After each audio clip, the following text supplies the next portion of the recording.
Okay, so it's really 7:06, so that's plenty of time. I guess we might as well start this whole thing. So thank you everybody for showing up for this first, hopefully of many radio producers meetings. The history behind this is veteran producers will remember, we used to have these meetings on a monthly basis, and we'd have them in the Gold Run Room, and various people would show up, and we would use them as planning, strategy meetings, kind of a quasi-staff meeting, and especially when we were going out on remotes, we'd get everybody together and explain what they're about to do. Yeah, feel free to use it, and you. Oh, hey, that looks like Mr. Lerman there. Oh, hi, Mr. Shane. Yeah, well, see, you guys are all farther than I can see, so I just kind of clue everybody in that if you walk through that door, there, I know somebody's going there, but I don't know who they are. So I don't know how we can maybe introduce you. Too bad we don't have one of those back in the old days. We used to have callers that would introduce people. But, Service. But anyway, They get really expensive. We're so high class here, you know. Yeah. Steve Lerman, by way of introduction, does the Great Speeches and Interviews program, which runs Guilty as charged. Yeah, I hear your Sundays promo all from the 6 time. until 8. Sundays, you said? Sundays from Sunday, 6 p.m. 6 to until 8. 8 p.m. Yeah, Nice. And who might you be? John Fox. Oh, hey, Mr. Fox, how you doing? Good. How about you? I'm gonna have to have a neon sign or something up here. Yeah. Because yeah, you guys are all out of my range of vision, so I definitely. And John does the Hitting the Road program on Saturdays from 2 until 3. Grateful Dead type program. Excellent program. I Good enjoy show. listening to it on Saturdays. I heard it. Oh, you heard it? Yeah. Yeah, it's Good. Thank you. really good quality recordings too. A lot of them are, I think all of them have been set recordings, right? Live recordings? Yeah, they're all. Everything's been live so far. Yeah, well, Yeah. very good, and it sounds great on the radio station too. So, Thank you Very very nice. much. so yeah, so we're basically just all getting together. I guess anybody comes in after, we'll just have to play it by ear. But I'd like to take this opportunity to welcome everybody again, and especially introduce our new executive director, Gary Martin. And Gary Martin comes to us. Was formerly the vice chair of our board, and has been on the board for quite a few years, and also is Are you still paid with CRC or? Well, in a manner of speaking, yes. I come directly from previous employment at Cosumnes River College in Southside, and I have been on the board for about 7 years. Cosumnes River College, I was the chair of the radio, TV, and film program. So although I primarily worked on the video side, and Dr. B.J. Snowden was the radio guy, my background actually includes 4 years of almost full-time in radio before I switched over to television. So yes, and in direct answer to your question, Shane, I've resigned, retired from Cosumnes River College, but because the college is an Apple authorized training center, and I'm their Apple certified trainer in video editing for Final Cut Pro. I was fearful that should I leave, that the college would lose its training center designation without having a certified trainer for the fall.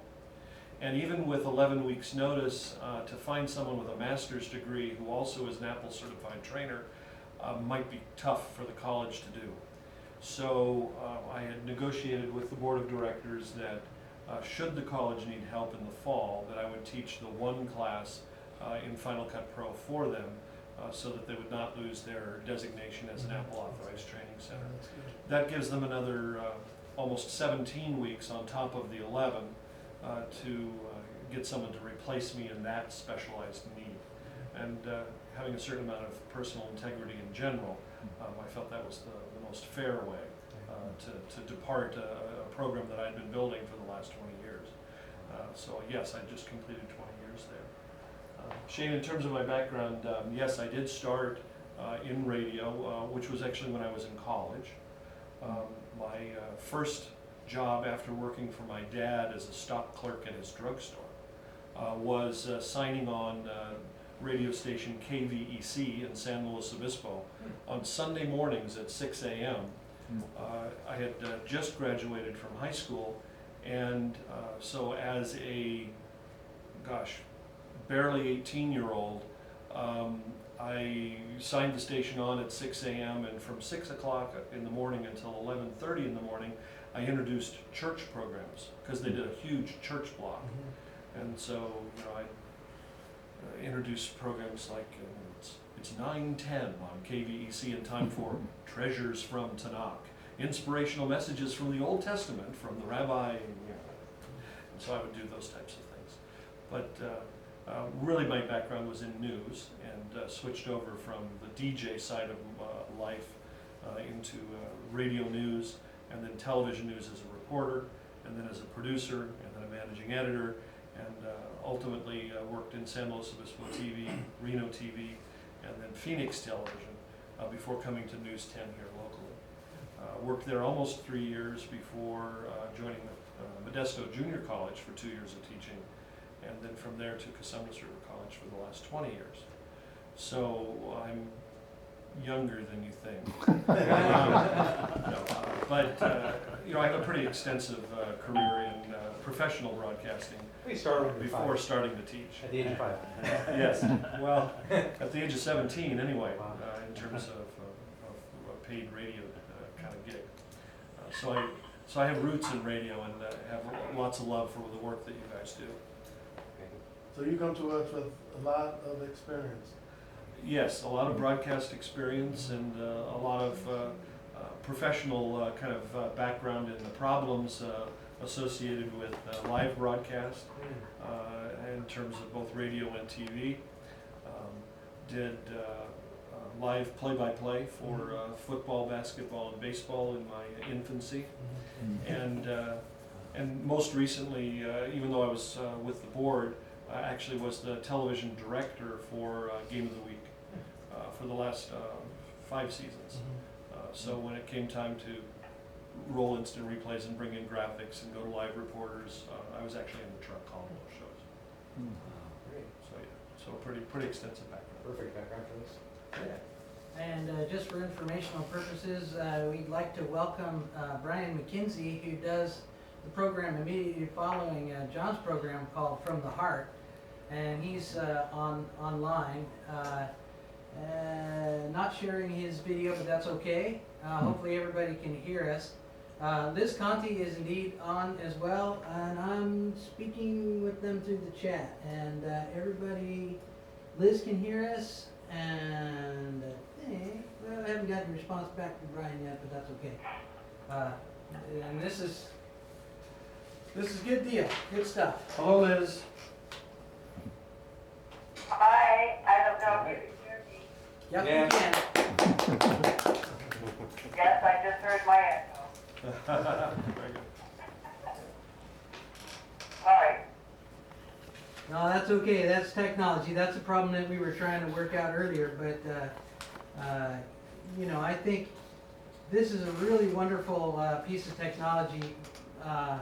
But we probably have various issues because of the way we're utilizing it. So who knows?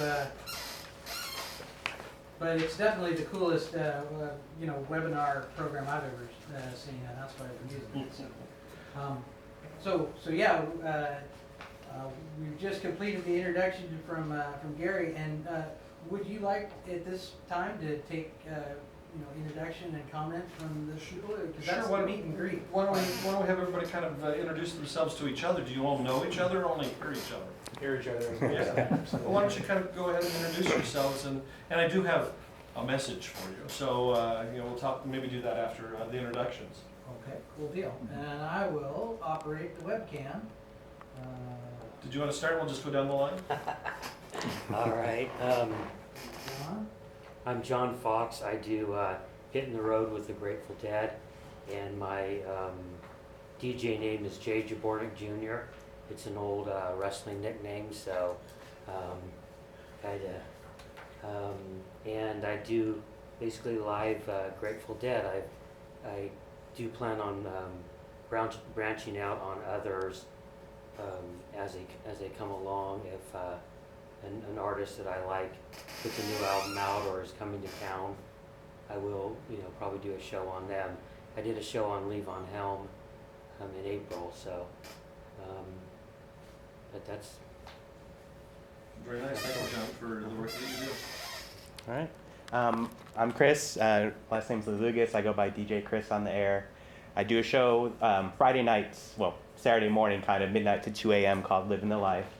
I've been here for, I guess it's coming on 3 years now. And I just say, like, I play music. I try to just play whatever I like, what I want to hear that week. But I incorporate a lot of local bands. I've been in Sacramento. I actually started DJing here shortly after moving here, so I've been here a little over 3 years and try to play some of the history of music in Sacramento, some of the new bands around. I try to hit on bands that are coming through town and just help promote that a bit. I also enjoy playing comedy and mixing in comedy bits, and I've gone out and Shane's let me borrow equipment to record local comics, so then I can then play them on the show. Guys that don't have anything out yet or not. I just try to combine that, and I'll get on a bend of like, well, tonight we're going to play this kind of music, so we're going to focus on music from this genre or this area or something, or some nights it's just like whatever's going to play is going to play. So it's been great. I love being able to come in here and I've DJ'd at other places when I've moved around, through the years and that. So it's really nice to come here and found it. You said DJ Chris, right? Yes. Now your show you said was on midnight or Saturday. Well, it's on tonight at midnight, yeah. Okay, which means that there's probably a more adult theme associated with some of the things that you have on, or do you just prefer the midnight to 2 a.m.? Both. Okay. Yeah, but it's easier that way. I don't have to worry about editing any of the words out. If the comics are using more adult language. Yeah. Very smart. Yeah, and it just kind of fits in. Hopefully, I think ideally people would be coming home from somewhere and wanting to just kind of put on something and stay in tune with it, and that's why I try to promote a lot of the local bands and stuff too, because I think that's kind of the crowd that I'd hit They'll for. want to hear So. themselves too. Yeah, hopefully. Yeah, very good. Very nice. Okay. My name is Lee. I'm the baby on the block. I just started about 2-3 months ago. And I do mainly inspirational stuff to keep it safe. I don't want to offend anybody. Okay. And I want to bridge into doing taxes, and also we have a lot of poison, I call it poison on the air, where people say bad things about people and they don't tell the whole truth. What I want to do is tell the truth and then give authority for it. And so that's where I'm going. So do you play music as well, or is it interviews and No. talk? What do we? Music, inspirational music. Inspirational music. Very good. Okay. And I've been using, I hate to say it, dead people, like Mahalia Jackson, Elvis Presley, those guys. It's okay. It's good music. I'm good music. Okay, but that's it. And what time is your show? 2 to 3 on Sunday. Very nice. PM, Thank you. right? Afternoon? Afternoon, right? And you just got Rookie of the Year, or? No, that wasn't me. That was another lady. But you were at the meeting. I was at the meeting, That's right. Okay. Yeah. Okay. Yeah, I'm Steve Lerman. I've been fumbling around with great speeches and interviews for about 6 years, and I try to also broadcast truth and music, and usually offend somebody. If I don't offend somebody, I don't feel like I'm doing right. So, I've been trying to. Every week I blog it on archives.org and Facebook and Radio for All and a couple, Nice. some other. So I think I have an audience on the internet. It's none of the programs are local. It's all national kind of speeches, songs, and things. Nice though. Excellent. Thank you for assembling all that. Yeah. I'm Mike Lidskin. I do a show called Swirl Radio. It's on Saturdays, 4 to 6 p.m. It's live here in the studio, and I do music, exclusively music. Started out 15 years ago here, and I would do music. It was right after I moved here too, and I did music from bands I liked, so it was all commercial music at the time, and then it just evolved into mostly independent artists because it's kind of a nice symbiotic relationship. They want the exposure, I want the really good music to play. So I'm logged on and blogging on Facebook during the show and interacting with listeners and artists, and they tell their friends, and so I tend to draw a decent crowd from all over the world. What's kind of cool about it is that although I don't have a lot of bands from here in Sacramento, a lot of people that I play on my show, they come to California, they try to make a point of coming to Sacramento now because it sounds like a pretty cool place. You know, that would allow such a show like mine. Literally, it sounds like Yeah. a good one. Okay, very good. Yeah. So and I've occasionally broadcast not on these airwaves, but I would get a site and I would broadcast like a live gig from somewhere in Sacramento. And I did one in my own name in San Francisco. It's called Squirrel Radio Presents, and I've got a podcast of that on squirrelradio.com. But I'm hoping to do more of that. In fact, the next one's coming up on August 2nd. I'll be in Fresno, where I'll be broadcasting a gig with 4 bands that I play on my show. And they've just kind of converged in Central California because one's from Fresno, one's from the Bay Area, one's from Australia, one's from Texas, and they're all coming through. So I said I got to be there too, and I'll be there with my pretty much a setup like Shane's got there to broadcast live. So it's always something interesting, and I almost always have an interview these days on the show. So Very nice. it's just a lot of fun to do this. Very nice. Well, thank you for that. My name is Leon Reyes. I'm the mayor of Sacramento. I do a salsa and Latin jazz show that's every Monday, 4 to 6 p.m. and have been in fact, this is my 16th year here in Access Sacramento. It's been 16 glorious years, and I look forward to another 16 glorious years here at Access. I've enjoyed the music, continue to enjoy it, and of course I always hope that the listeners enjoy it as well. Well, remarkable dedication. Thank you for all of that. You're not here as long as Ron Cooper, who obviously I have the pleasure of replacing, but that's a long time to be doing anything. So Well, actually it is, and it's been a pleasure. You know, it's been such a joy doing it as well. I've had favorable comments from folks that have called in, and that has just boosted my morale to come in and give it even more. Excellent. And then Shane, you said a couple of people online? Yeah, we'll try. I think Brian McKenzie is having issues with his technology, but we'll see. He appears to be doing his thing, but I hear the ambience from Liz. So do you want to tell us a little bit about yourself and your show, Liz?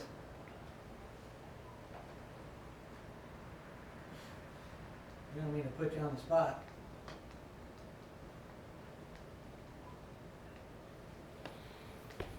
Okay, let me make sure we're even communicating, are we? Yeah, we are. I hear my mic going, so, She may have wondered away. yeah, okay, so, but then, Brian McKenzie, are you, with us? Can you communicate? Okay, I'll try and, let these folks know through the chat, because, that's one of the cool things about this, you can, oh, okay, there you go.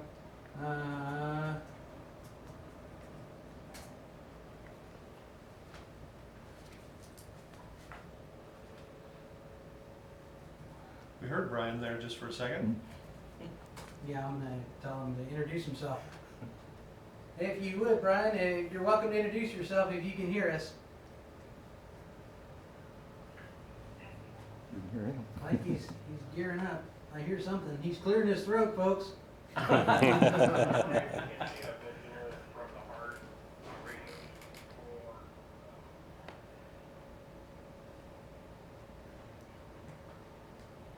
a year now with Shane's help, great instructor and helping me go on.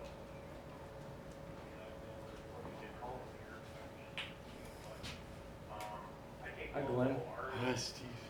Songwriters and more either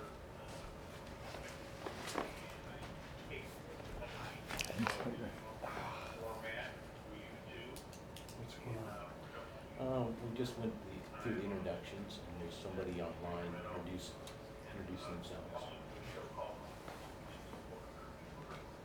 interview local nonprofits and charities, try and get them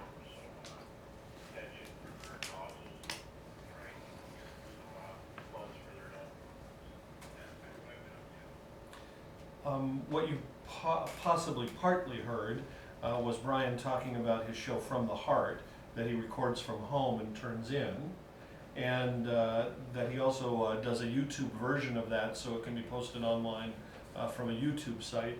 He does another show, and I didn't catch the name of it, but he interviews people from nonprofits locally and helps them get their message out to the community. So Brian, thank you for joining the meeting here through technology and participating in that way. Did we get the other person back? Oh, There's Brian. let's see, We can there's, see yeah, that, Brian. there's Brian. I don't know, I doubt that I could show you guys, but that was another part of my puzzle. I was gonna hook this up to the big TV, but I didn't get a chance to do that. I don't have as much experience here in the studio. But, Well, that's right. let you me don't see his have to. picture. Is the woman who was there, is Yeah. she going to talk to us? Let's see, Liz, are you with us?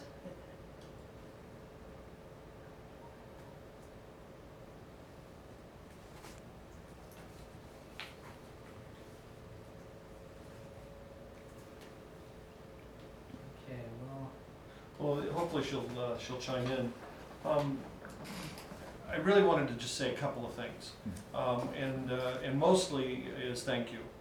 You know, community radio is an opportunity for people who might not otherwise get a chance to have their voice and their message out in the community.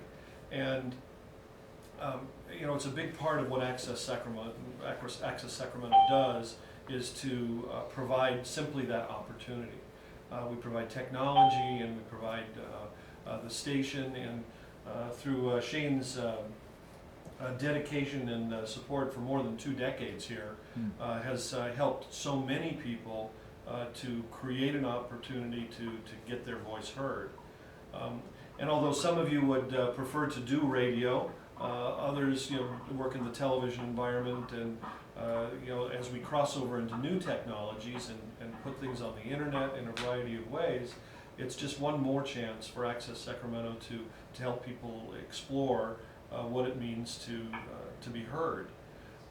So whatever your message may be, know that Access Sacramento appreciates and thanks you for your dedication and your time, and for your enthusiasm in doing this type of work, because you know, we're here for you. Should you ever have you know, a need to expand, explore, or do more, we're all about helping you do more. So continue to spread the wealth of information about the opportunity that's here at Access Sacramento, both through your shows and through your friends who may want to become members and start their own opportunity. As Shane well knows, it doesn't have to be a weekly kind of thing. It can be once a month. It can be whatever you want to have it be. So use our technology, learn how to do more with it, have fun with it, and that's the most important thing, to have fun. The only other message that I really kind of want to share with you is that as a nonprofit resource, we do get our funding from the Sacramento County Cable Commission. And because that is a political body, we do want to make sure that you, in the back of your mind, are conscious of the idea that you are also stewards of some of that money that comes in. And so even as you are broadcasting and sharing your voice in whatever message that you have to put forward, just remember that you have listeners out there. And while it is not our mission to teach you how to become a professional broadcaster, although with Shane's help, hopefully you all move in that direction to do more and better and greater things, it is certainly our mission to help you remember to be good stewards of the time and the equipment that you are using. And that means if you're going to have adult types of conversation, to make sure that we know that. To make sure that those are airing you know, in the harbor after 11 o'clock and in the early morning hours, so that we don't have a situation where someone's going to hear inappropriate language in the wrong time of day. And because it's simply being a good steward to make sure that that we're aware of those types of things. And be honest with Shane about those types of things if they happen, so that we don't accidentally let something get by where the politicians who, for good or bad, are not going to respond to the mission of free speech and the First Amendment as you and I might, but in fact may create some heartache for all of us in an environment that we don't want to have that happen, because it is only through a great blessing that we continue to stay in the good graces of the Cable Commission, because there are a lot of communities that do not have this type of success. So continue to be mindful of the opportunities that you're using, and with that said, that's really my sales pitch, to go out and prosper, but also to remember that you're spending somebody else's dollars, and that we are stewards of the public. So thank you for all of those those efforts. Do you have questions for me? I have one other. I have one more place to be tonight, as I am now here at the end of my first week. I do have one more place to be tonight, so let me take whatever questions you may have about Access Sacramento. And actually, we do have some good news here to share, don't we, Shane? Yeah, about the low power FM thing? Yeah. Is that what we're talking about? Yeah, let's talk about that briefly. Okay. Okay. I'll start, and then you can finish. Good enough. Since I'm on the time schedule. The good news is that after a year with the Board of Directors, our strategic plan here at Access Sacramento includes a very positive and strong effort to create an opportunity for you not just to be heard on cable, but for you to be heard on an actual FM radio station. So the goal would be to pursue what may be as many as 10 low power frequencies that will open their carrier wave into a low area band spread throughout the FM dial, but it would be an opportunity for us in the downtown area potentially to put you actually on the air, so you can be heard in a car and heard in your homes or whatever, in low power FM. There are some dollars that would have to be invested, obviously, in getting a transmitter and putting up an antenna site and a variety of those types of things. But we're very hopeful with Shane's guidance in monitoring the process and ultimately helping us put the proposal together, that in partnership, in part with some others, we might be able to land one of these frequencies. That is good news. But it is not a done deal. So we're on that path and hopeful. We have spent $2,500. 2,000. We've spent $2,000 with an engineer to help do the research necessary to find a frequency that will meet our needs, to meet the needs for you and the community around us, to serve what would be their need, because that's what the FCC is all about, right? Serving the public. So with the engineer's help, we've identified a variety of frequencies that we think we would be able to apply to, and then ultimately to hopefully be successful in gaining one of those frequencies. Although the political strength of having partners in our broadcast is good, for the application process, it is also possible that, based on our own research, we might be able to, at the right timing, and with Shane's help, to adjust our frequency request and land an open frequency with no other people who have applied. And if that should happen, then we would own the frequency 24 hours a day. But that's a political strategy and is associated with Shane's ability to work with our engineers and with the hired consultant engineer to maybe make that happen. So that's good news, but not a done deal. It is one of the 5 top elements of the strategic plan that the Board of Directors wants to pursue on your behalf. So for whatever that means in terms of the future, the application process, Shane, should take as much as maybe 6 or 8 months still? Well, the filing window was announced on June 17th. The FCC announced that there will be a window between October 15th and October 29th where we submit our applications. And then there's probably going to be about 6 months where the FCC receives, they're processing all the applications, and then we'll know who has applied at the end of the filing window when it all becomes public. And at that point, we'll know who our friends, competitors might be, and we'll also probably know which of these folks will make us mutually exclusive. And then the FCC is going to probably take about 6 months, I think, to resolve all of these mutually exclusive situations. And then at that point, my instincts have been pretty right along. So I'm guessing by June of 2014, we'll know whether we have the frequency or whether we're needing to partner up with other people.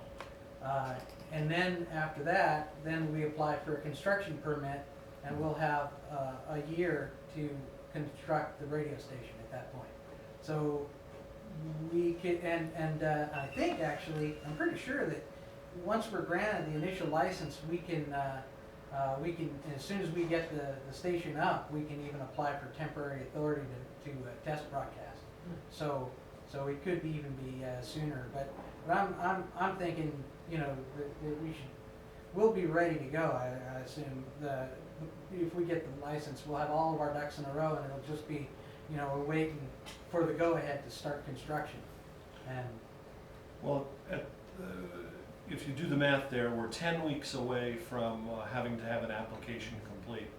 And so having that knowledge now in my head, Shane and I will be talking about backtracking the timelines on making sure all the pieces are ready to go, that our engineer will have his report ready to go. And so on your behalf and behalf of the public in Sacramento County, we will do all that we can to secure one of those frequencies, because obviously that would be a cool thing. And having been a radio broadcaster before, there's nothing quite like having your mom say, when you were on the radio this morning. So there's something not quite like that. So in deference to the process, though, trust me, you may put as much pressure as you want on Shane for news and information. Likewise, I will be doing the same to ensure that we don't miss on any of the little details that are necessary. When I was at the college, I was in a group called the Broadcast Education Association, and I will tell you that the consultant that I will bring on is from Patrick and Associates in Washington, D.C. And Larry Patrick, there is probably one of the largest brokers of commercial radio and television sales. And so I'll tell you that when it comes time for us to put our application together, I'm going to run it by him, because I think he knows probably more than anyone else in the United States what it takes to put a station on the air. And I have all the faith in the world that with the help that we can bring, and with Shane's literary efforts in helping to put the initial package together, that we will be in as good a situation as we possibly can, because the timing is better than it has ever been in probably the last decade. So all of that is good news. Any questions for me? I don't want to usurp your agenda, but I do need to move on here pretty quick. Gary, at one time we had cameras in the radio studios. Is there a possibility of getting those cameras back in there? The answer to that is yes, and maybe. I'll tell you that there is some movement on the TV production side involving the green studio that is next to you, where there's been a desire to potentially upgrade and replace what are high definition webcams into production television cameras. What that means, and this is at the very beginning, initial stages of what's happened in a production meeting, just for discussion. The thought would be that if you have a TriCaster webcast equipment that's there, set to put television and video out all the time next to a radio studio, and we repurpose the cameras that are there, why couldn't we move the webcast cameras into the radio studio? And for those of you who are doing live shows, why couldn't you also do a Armstrong and Getty style webcast while your radio show is on the air? So I don't know that that's a direction that is in place. It is a direction that is being discussed in the production meetings. And based on Sean's recommendation, Dev, our production manager, there is an opportunity to move forward a proposal that the board could consider for making that additional opportunity available to you. But it is just an idea now. And so perhaps in talking with Shane, it would be appropriate to move an actual proposal through production to the board. Yeah, my question was in regards to the low power FM issue, which is fantastic. How would a potential partnership work? How would we do that if we end up having to share a license or a frequency? I can give you my vision of that, but Shane, perhaps you can talk more about the nuts and bolts of an application in partnership with somebody else. Okay, you want to do yours first? No, go ahead. Well, it's still kind of iffy. We're not sure how this is all going to work, but what I've heard so far is, say for example, if you have three people that have mutually exclusive applications and they can't seem to reconcile or partner up, then they'll either give the FCC will grant a 2-year non-refundable renewable license to each of these people, and then the frequency will disappear. That doesn't sound like a really, good workable idea to me. So I think the FCC is trying to say, hey, it's better if you guys partner up and work out some kind of arrangement between yourselves. Because if you can't play nice, then that's how it's Like the whole King Solomon thing. So as an example, Shane, in terms of our own programming, how many hours a day typically do we fill with original programming? Well, that's one of the aggregate points that we're going to claim on our application is that we produce at least 8 hours of original first run programming every day. Some days we have 12 hours, some days it's 10, but at least we're in the we're in the realm between 8 and 12. Well, consider what that might mean. For example, if we were to partner, and I'm just going to make this up off the top of my head because maybe it's a direction we want to pursue. There's a radio broadcasting program at Cosumnes River College. There's a radio broadcasting class that's at Luther Burbank High School. And if we are in a stronger position by creating a partnership with, say, a college that's going to also create 6 hours of original programming a day to combine with our 8 hours of original programming, now suddenly we have 14 hours, not in overlap, where there's an opportunity to have everybody served. And the FCC would probably respond really favorably to that. The last time there was a low power FM station license available, which was probably about 6 or 7 years ago. They granted the licenses to the first round in 2003. Okay, so almost 10 years ago. There were a number of applications, and the one that ultimately got it was the Black Chamber of Commerce. And that low power station was located out near Sunrise, approximately out there with a low power 5-mile radius up in that neighborhood. Their application was strong. They had some original programs, and they served a particular community out of that area that spoke highly of them, and the FCC responded favorably.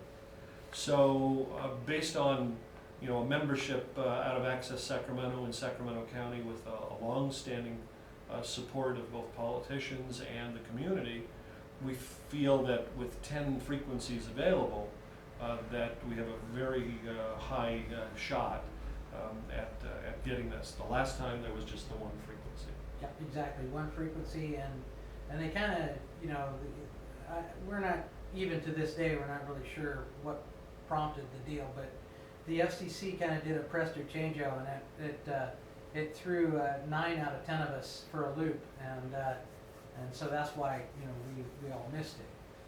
But here again, there was only one frequency, and there were 10 people vying for that frequency, and we never got a chance to do the mutually exclusive thing because, you know, it was a thing where you had to amend your application over Labor Day weekend. It was a process change, and Yeah, it was weird. so those are the natures of politics. And but that example that I gave you is only a mythical example. There may be a group of people that will have a strong application on the frequency that we want, or our top frequency of preference. It may be our easiest choice to simply change frequencies or to partner. So there will be a lot of strategizing that will go forward. Do we have the flexibility to change frequencies if we say we want this one, but something else is available? Do we have the ability to say, well, we'll take whatever is available in terms of the frequency? I don't know that the FCC creates that option of give us whatever's available. Normally, it's a direct you know, frequency allocation that you're going to apply for. Interesting. I mean, for those of you who know engineering, and I'm on the borders of my knowledge about this, depending on whether you are on the higher end of the bandwidth and lower end of the bandwidth, there are differences in the amount of power that is necessary to create reach. And so the reach is also related to the height of your antenna and a variety of those types of things.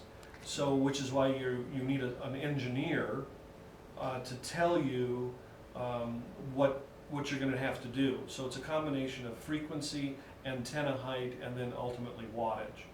So those pieces combine to create the pattern that is your radio service area.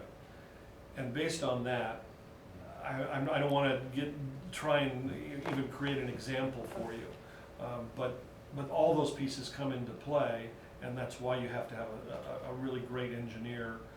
And again, we've already paid a couple of grand in developing the initial engineering knowledge that we won't be sharing with very many people, because you know, we want to have a really strong case.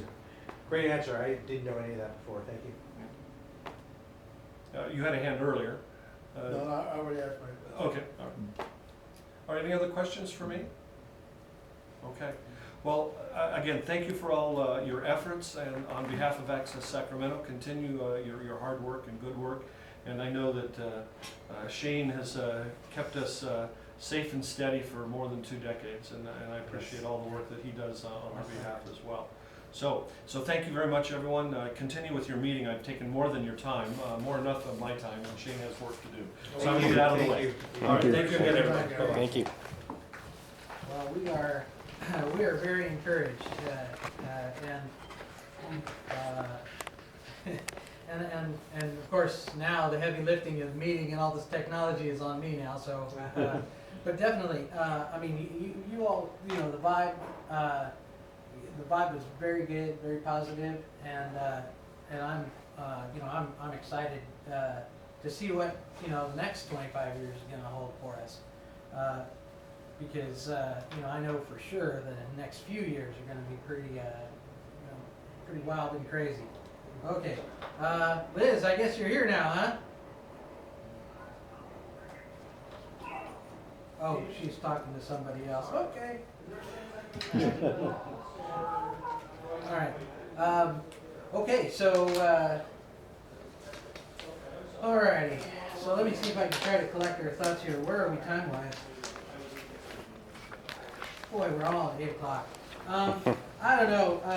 I don't want to keep you guys, you know, more than we have to.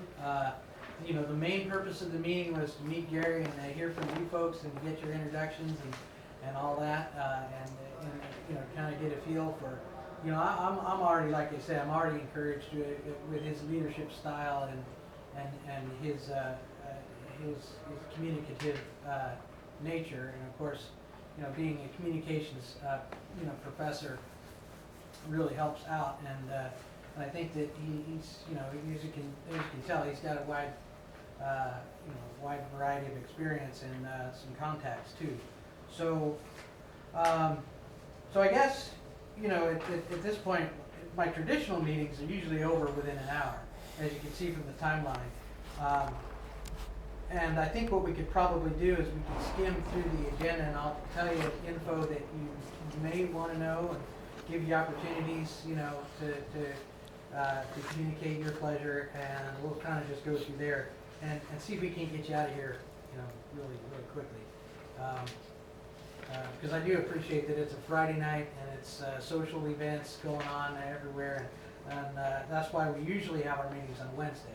So there's a lot less going on, but it's still, your time's important. So, all right, where are we at here? Let's move on in. We already had our announcements and background, all that kind of good stuff. So we'll call, we'll go over to the programming item, which is item number 3, and we'll talk about open shifts. And you can see down there on the grid, this is actually kind of an accidental thing. I was hoping to get a color printout of my agenda, but we actually do have one. So what you can basically tell, I know the lighting is hard for me, and it's probably hard for you guys too, but the dark blue squares on the grid are they dark blue? Yeah. They're you know, consistently produced programs, ones that not weekly or bi-weekly. It's just programs that folks show up all the time and are consistent. Sorry, Shane, let me grab my phone. Oh. Yeah. And you can see that we have quite a substantial block. I kind of wish that I had downsized all this stuff so that you could see that, because the important part of the, well, not the important part, but the middle day part of the grid, where most people are going to hear us, has been split. So you'll have to kind of bear with me there. But as you can see, we have had some shift changes, and we do have some open spots. So if there's any people that are hearing this and want any available spots, come and see me. But you know, kudos to everybody who's been making the radio station, you know, consistent and really vibrant part of Sacramento. And it's, I mean, it's great. I'm listening to it a lot more too, and that's why one of my conversations with Gary is I'm gonna have to when I ask him to help me identify some kind of a you know, a smartphone or some kind of a digital device where I could listen to the radio station through the internet all the time. But we, like I said, the most of our movement has been on Thursday, it looks like. And then we got some open space. We have some open space on Fridays as well. All right, let's see. Programming open shift changes. I don't think anyone here needs to change their shift, but if you do, now would be the time. Anybody wants to change shifts or explore other opportunities? All right, none in person and none online. Anybody? Okay, good. Because I mean, I'm kind of hoping that y'all stay where you are, because you know, you know, any change is going to freak out my routine, and you know how that goes. But anyway, okay, so that's programming open shifts, and we got that taken care of, and shift changes, and then of course what we can see, people who produce pre-recorded studio stuff in studio number 1. That's this grid over here. You can kind of see that we have open production time on. Yeah, we have some open production time on Monday evenings from 6 until 9. We have open production time on Wednesday from 4 until 6. And then we have some open production time on Fridays from 1 until 4. And Saturdays from 3 until 6. Now, this may impact you, Lee, if you like. I don't know if you know, I noticed there's sometimes some confusion between you and Dorothy and the other Leon. So if either, I'm gonna give either one of you folks the opportunity if you wanna move up into that later time slot. I suspect that they can't because Leon works at 3. But you'll have the opportunity if you decide that you want to move up and have a consistent spot, which we'll try not to double book you guys. Saturdays are really heavy duty. We've also got issues with the production time Saturday evenings from 6 until 9. There's a double booking situation there, and so folks are alternating, and so we've got to resolve that issue too. What time is it, Shane? It would be Saturday from 3 until 6.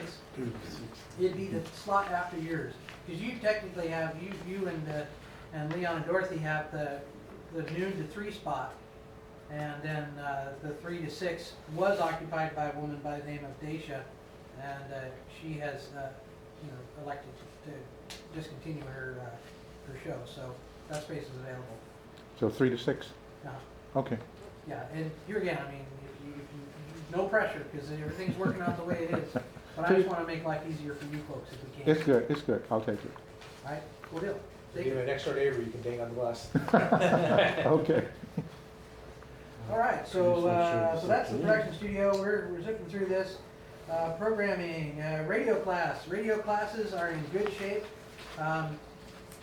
We currently have, well, for the last couple of months, we've had 2 people in each class, and we've been graduating them all. They've been turning into shows, and this past session we have 2 people in the 6 o'clock class, 1 person in the 4 o'clock class, and they're both on the fast track to creating their programs. Class is almost it is halfway over, so they're going to be learning how to record with the computer this coming week, and that'll be all the basic stuff they need to know. And then we're going to try to get them certified and start producing.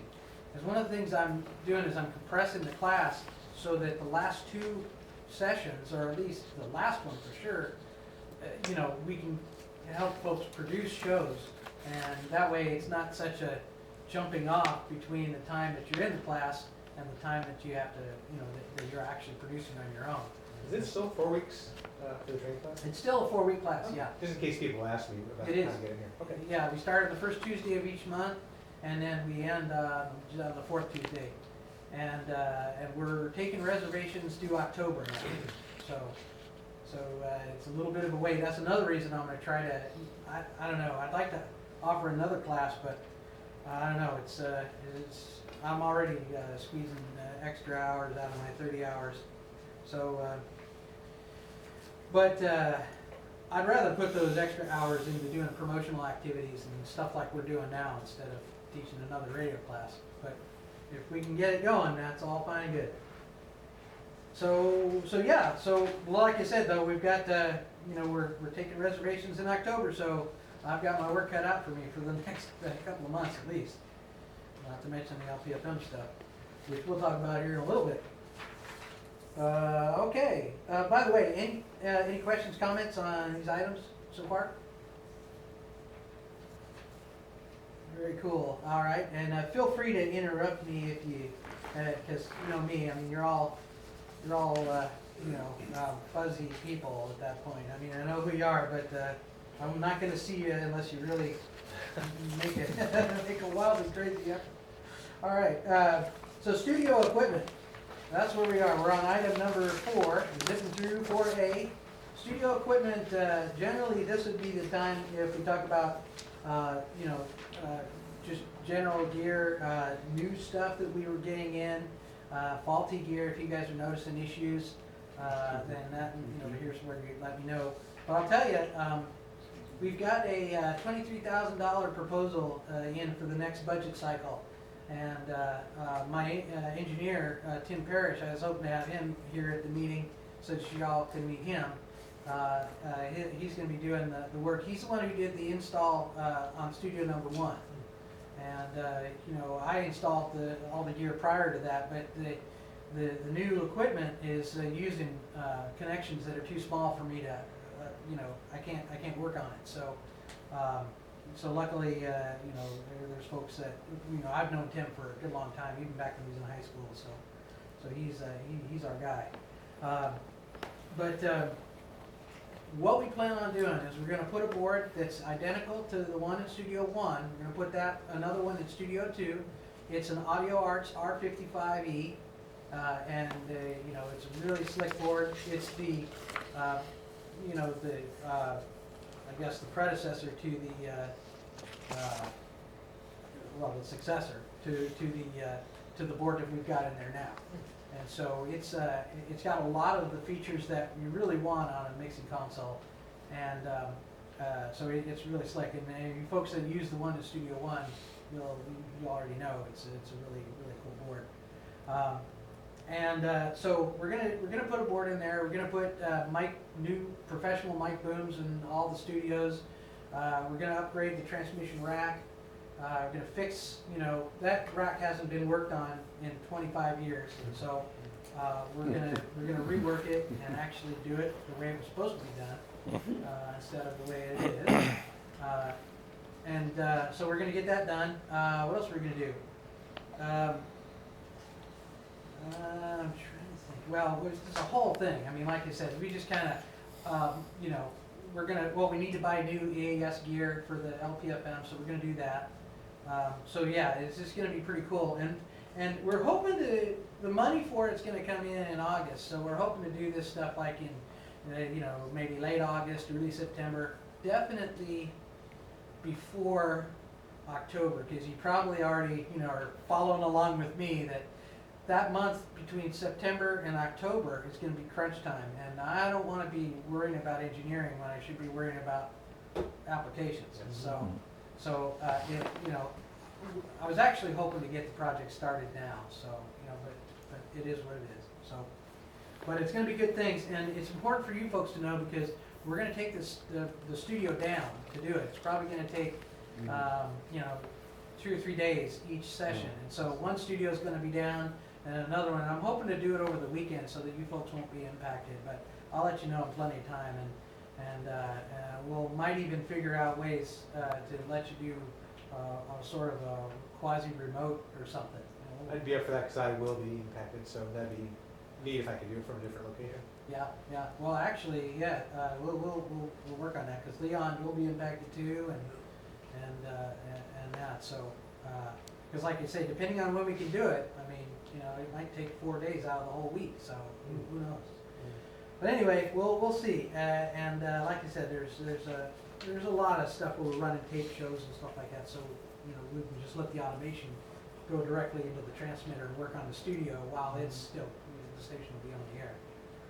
And the next meeting we have in person, I'll show you the little remote board that we bought over the summer, the past few months. And it's an Arrakis, what is it? It's an Arrakis, it's a PC-8, I think is what it's called, or AR-8 is what it is. And it's an 8-channel portable mixer. I think it can even run on batteries. But what we intended on buying it for was a way that we could make a sort of a really ad hoc, studio. If we ever had a double booking situation, we could say, okay, here you go, here's this case of stuff, we'll set it up in a room somewhere and you can do your show, and then that way, you'll be able to handle this, because before the summer we were really starting to get squeezed and everybody was getting impacted, and so we were trying to figure out what we were going to do, because we don't have much space, so we got to figure out how to deal with it. So that's the thing. So that's the new gear that I can kind of tell you off the top of my head. Any faulty gear anybody knows? The turntables in production, they're a lot better, but there's still a buzz. Okay. Turntable, I think it's the one on the left has a lot bigger buzz. Okay. Studio 1? Yeah, Studio Yeah. One.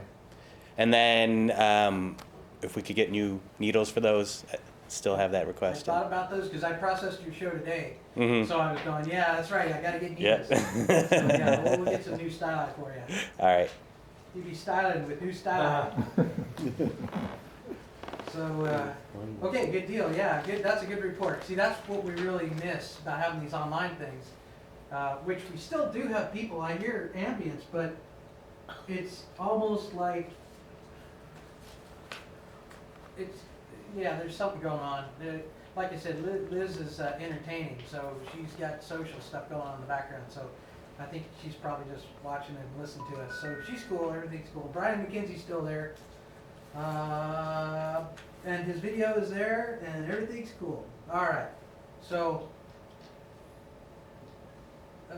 yeah, I don't know. I mean, there's a lot of ambience, so that's how come I've got the headphones on here. Let's see. We'll try this. Hey, Brian, do you have anything to? Yep. Do you have anything that you'd like to say to us?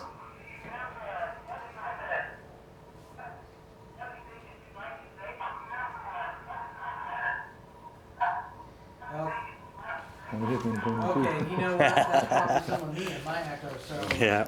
who knows? Who knows what's going on in Cyberland over there? Sorry about that, folks.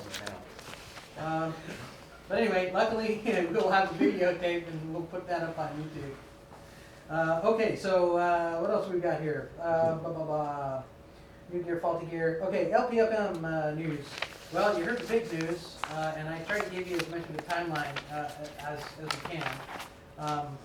You know, I've always, you know, I'm pulling for a station that will cover the central city. Either, you know, some of the transmitter sites we're looking at, there's some downtown, antenna sites, I mean. We might explore putting an antenna here, but, you know, you figure that the FM signal is going to be a 10-mile circle. So it's 3-mile radius. So we want to have the antenna within 3 miles of this place so that we can hear the station and do remotes and things like that. But I'd actually rather have the station downtown so that we can reach the, you know, the largest concentration of people, and there's more stuff going on downtown, I think, than any other part any other area in town. And then if we do it right, we might reach into West Sacramento and be able to do stuff around Rayleigh's Field and that. So. And we're talking about antenna transmitter site only, right? Studios stay here in this building? Studios are going to stay here, yeah. I mean, we don't, at this point, we don't have any plans on relocating, but depending on what we're going to be able to put in the transmitter site, you know, it could range from, you know, a mini studio to just a box that, you know, where you have a studio to transmitter link and then the transmitter itself. So it just depends on how much space is going to be there, and a lot of the factors, you know, whether we're going to have to pay rent, how much that's going to be, and all that kind of stuff. So, so yeah, I'd actually like to have a satellite studio downtown. I mean, I you know, I really wanted to turn my house when I lived downtown into that studio, and but you know, life happens, and now I live in the south area, so it's really kind of going to be a weird scene to have the radio station downtown where I used to be and not be able to be there. So I'm not happy with that, but who knows? I might move back there someday. Anyway, there's a park bench over there I can hang out if I really want to get down there and listen to the radio station. Just as long as I move to different ones. Yeah. See,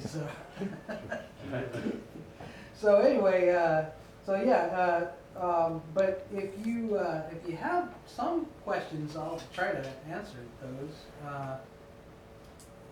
You know, to the best of my, hey, we have Liz Conti and we have 2 of them. I don't know why. Okay. All right.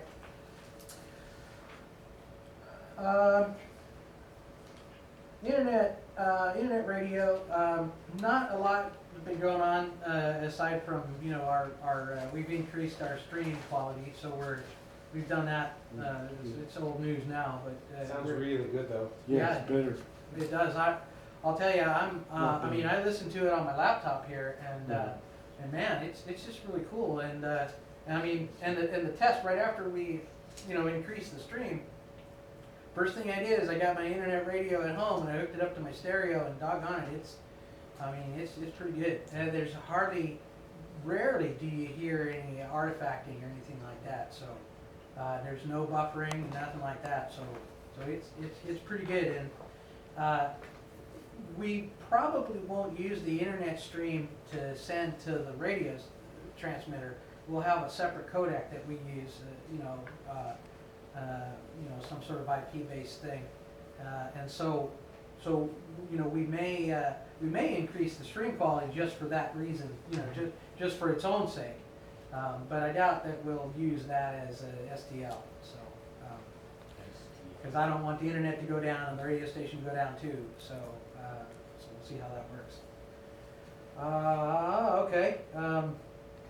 And then the technology part, we usually talk about new technologies, like if anybody comes up with a new app or something that they know of, or if I bring my smartphone, if I get one, and and I can show you all cool stuff, and if anybody ever gets different pieces of technology, I know Mike and I routinely share information as far as things that we're working on, and so that's kind of the thing, because we want you all to try to be able to be better producers. But even if you want to build studios at your home, or something like that, and which we have quite a few people who have studios at their house, and they use the Dropbox technology to give you their shows. Oh, And yeah. Are you sending out the shows with Dropbox? I am indeed, on a weekly basis. Okay. I need to figure out what's going on then, because I don't know how to get that. Okay, no problem. Yeah, that was my next kind of point. And so I was glad that, that's a good thing. I'll start talking about that. Dropbox is, for want of a better term, it's like an FTP site where you can upload your stuff to their server, and then it's automatically, unlike the older things like RapidShare and MediaFire and all that, you don't have to send anybody a link that it's there. If both people have installed the Dropbox executable, and I think it even emails you if you don't have the executable on your computer, but you can go to a website, the Dropbox website, and if the sender has shared the file, then when the sender uploads something, the recipient's notified, and then they can go and pull that file down. And what I like, especially since I've got the executable on my desktop, and then my narrator it tells me whenever, because it'll cause a tooltip to pop up and say, new files have been added to your Dropbox. And so the narrator reads that tooltip to me, and if I'm doing work, I know immediately when these files have come in. So I take them and I copy them into the computer and process them, get them ready to go on the air. And then what I do conversely is when you create shows here, either in the production studio or in the live studio, after I've converted them down to MP3 format, I send them to the Dropbox, and I've tried to share those with each of the people who have expressed interest in it. And then, so what I do is I copy them up there, and I leave them up there for a week, and then I delete them and then put the new ones in. So, but Chris, I saved everybody's archive. So Yeah, so because we I've have- gotten those before. So I honestly I've been waiting to get an email confirmation or something. I thought to look for, but now I know to go actually actively look for the files. So I keep forgetting to look for mine, so I have to just put a calendar reminder or something. Yeah. Because I'm missing opportunities too. Yeah, Well, well, that's I'd great. love to leave them up there, but I mean, as it is, thank goodness, and that's one thing too. If what is it? If you guys add the executable, both you and I get half a gig of storage space. So a lot of people have added. So I think I'm up to 5.5 gigs now, or something like that. So I mean, that means I can afford to leave files up a little bit longer. But generally, what I'm trying to do is, and luckily we're transmitting just MP3s, so it's not. I think 2-hour MP3 show is about 200 megs, something like that. So yeah. So So it still doesn't take up a lot of space if you've got 5.5 gigs. But I'm hoping to be able to leave those files up. And if you want, if you tell me in advance, like, hey, I missed quite a few weeks, throw those up to me. I know Mike and I have talked about doing that, and I haven't been able to do it with the time crunch, but that's what I'll do. I'll send a few at a time, and that way you can still get them. And if you want to, you can always come down and we'll make the original files available to you. And you can pull them on a flash drive, or you can, have us burn a CD of them for you, or whatever. So we do that. But yeah, Dropbox is cool, and so and that's what I'm trying to do. I'm trying to make your work available to you if you produce it here, and that saves you from having to go through the hassle of saving it on your flash drive. And then if you're in studio number 1, sometimes people forget and they point the computer to the flash drive, and the next person wants to save, looks for that, can't find it, freaks out. And so the original rule here is if you want to save to your flash drive, save it first and then the hard drive second. That way the computer will always be looking for the hard drive, and we'll go back to the prod temp directory where we save our files. So yeah, but like I said, it hasn't been a real problem with people lately. So we're working out. And of course, with the Dropbox thing, I'm hoping that kind of gets rid of that whole need altogether.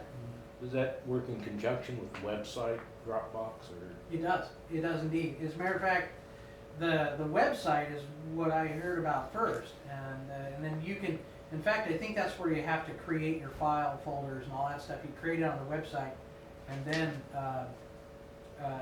you can either do the executable or not. Some people I can see get freaked out with the executable because it automatically updates. So it's like, well, how does that person's in my computer, that server is sending stuff to my machine without me knowing it, and it could freak out people. So, but I haven't had any problems. There's no viruses that it transmits. I'm sure they scan all the files, at least once, going into their server. So it's pretty secure that way. I haven't gotten any surprises. But yeah, you can do the same thing with the website, because then you just there's an option on each of those files to download it, and you just download it to your computer. So one interesting technology thing, I may have mentioned this to you. I've been using Skype for interviews for a while now, like a year or so, where the studio is, or the talent assist computer is patched into the board, so it comes in really clear. Usually, the person on the other end sounds like they're sitting there in the same room with you. Sounds really clear.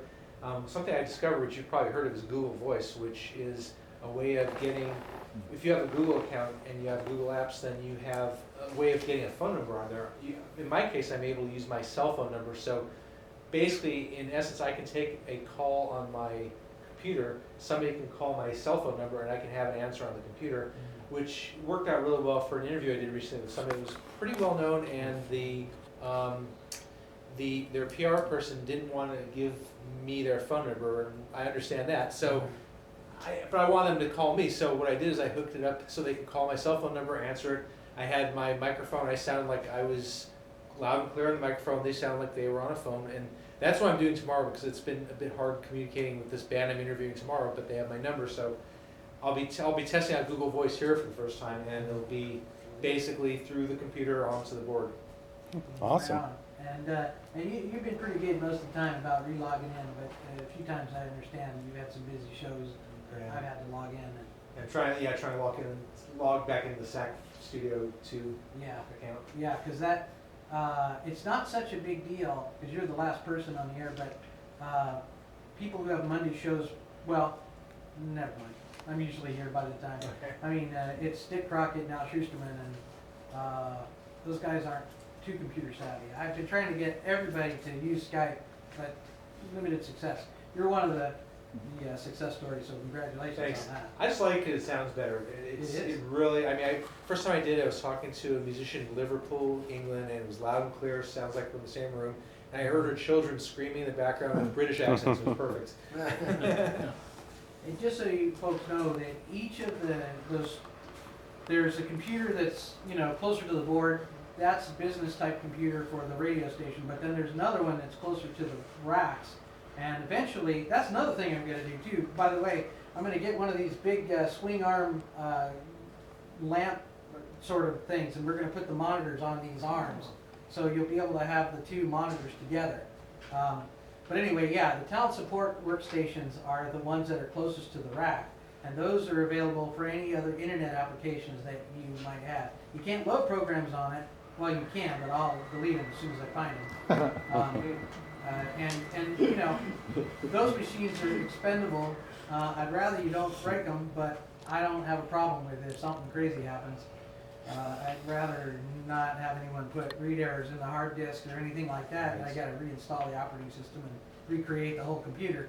But they're basically there for you folks to do whatever it is you need to do. If you need to surf the internet, check your email, or use Skype, or any of that kind of stuff, or even the any meeting service that we have, it's available there too. So feel free to ask me for information, and feel free to use them. Shane, do we have access to Wi-Fi? I've been bringing in my iPad and been wanting to use, because I used to bring in a laptop and I could plug that in and go online and look up stuff. Yeah. But now if I bring in the iPad without Wi-Fi, Yeah, we have a Wi-Fi network here, but it's secured. It's for staff use. okay. It was unsecured in the against most of our advice. It was unsecured, and we wanted to provide you folks the opportunity to use it, but other people thought it was a good idea to download movies and music illegally, and the internet service provider notified us of that fact, and so we said, well, we're going to have to tighten things up like everybody else does. So there it is. Couldn't get it back with password protection for us or something like that, but. Yeah, well, that's the thing. It is password protected now, so and I'm not at liberty to give the password out. So at least I'm honest with you. Yeah. Yeah. I could have, no, we don't have no wire. I've heard people say that too. It's like, I don't know what, sure. Yeah. Be honest with them and tell them. If we can't all be honest with each other, I don't know what the world comes to. But anyway, yeah, I don't know. I mean, I even thought, I have a lot left. See, by the way, it wasn't any of the radio people. It was somebody out there in other departments. So I've often thought about putting in a wireless emitter on the cable network that we have. So that is something that if I, it's on the back burner, but I'm thinking about trying to do that. We'll have to see. I'm still pretty dubious about open networks. Well, if we password protected it, and if you're a member of Access, you get a password, or something like that, maybe it's a little safer. Yeah, but then who's to say that password doesn't get handed True, off? true. You guys would all have, and I know I trust everybody, but that happens, as it is. There's people around it that I know that know the password that aren't supposed to, so. Good point. So we'll work it, and if you, here again, I mean, if you guys have IT stuff, you guys probably know a lot more about this stuff than I do, so, it's a spirit of adventure here. I'm not gonna say no to anything like that. It's just, we gotta figure out a way to skin that animal. Okay, so that's, any more technology? Cause, this is a pretty cool thing. The next couple things are gonna go pretty quickly. Promotions, audio promotions. Chris has updated his promo. Excellent. And it's a really cool promo too, by the way. Oh, good. I was a lot happier with it. By the way, did you do all your extra voices yourself, or did you use the computer to process them? Oh yeah, I had a friend with me, and so we processed. I did a couple voices, and then I had her do a few and process them. Very cool. So yeah, it was a good time. I was really glad to be able to go in and do it. It's much better than the last one. I listened to the last one I had. I was like, oh, that's horrible now. Okay, but the thing is, they're fleeting things. Promos are, you make one, and then a little while later you make another one, and it really you can't let them get stale, because if you let them get stale, then they're not worth it. I do a new one every 16 years, whether it needs or not. So we're a new one. We can do one. Exactly. Yeah, I think Leon, you I don't think you have a new promo yet. No, I don't. But I'm gonna have to do it. and Steve, yours is getting a little old. Yeah. Glenn's, yours is good still. It's pretty, It's sounds current. But no, I mean, they're all good. And then, John, we gotta help you make promo. And by the way, here's the deal. If you guys, if you don't wanna schedule a separate, production session, just say your promo during your show, because it would be, you're letting your listeners know, hey, I'm on every, Saturday 2 to 4 or whatever, you know, and you could incorporate that and just let me know that you did it, and I'll go and find it and lift it and turn it into something if you want. But you're welcome to come in and I'll help you produce it, or at least do the thing. So basically, it's 30 seconds. The music, it's better if you have a music bed underneath you, but you know, if you do vocals, you know, make them interesting like Chris did, and it'll punch out over the airwaves a little bit better. But the promo itself should be no longer than 30 seconds. It should have about maybe 26 seconds of read, maybe 28 seconds of your voiceover, and then 30 seconds of music, or 29 or something like that. So we've got some new promos going. There's another program, Cameron Diaz, and what is her name? She's a new producer, and I can't remember. But anyway, their shows. They did a promo. It was supposed to be 2 separate promos, but they were each 15 seconds apiece. So I managed to cut them together, and now they're one promo of 30 seconds, like they're supposed to be. And it doesn't sound like they even, knew that they weren't going to do promo like that. So anyway, but here again, they're not carved in stone. So just update them as often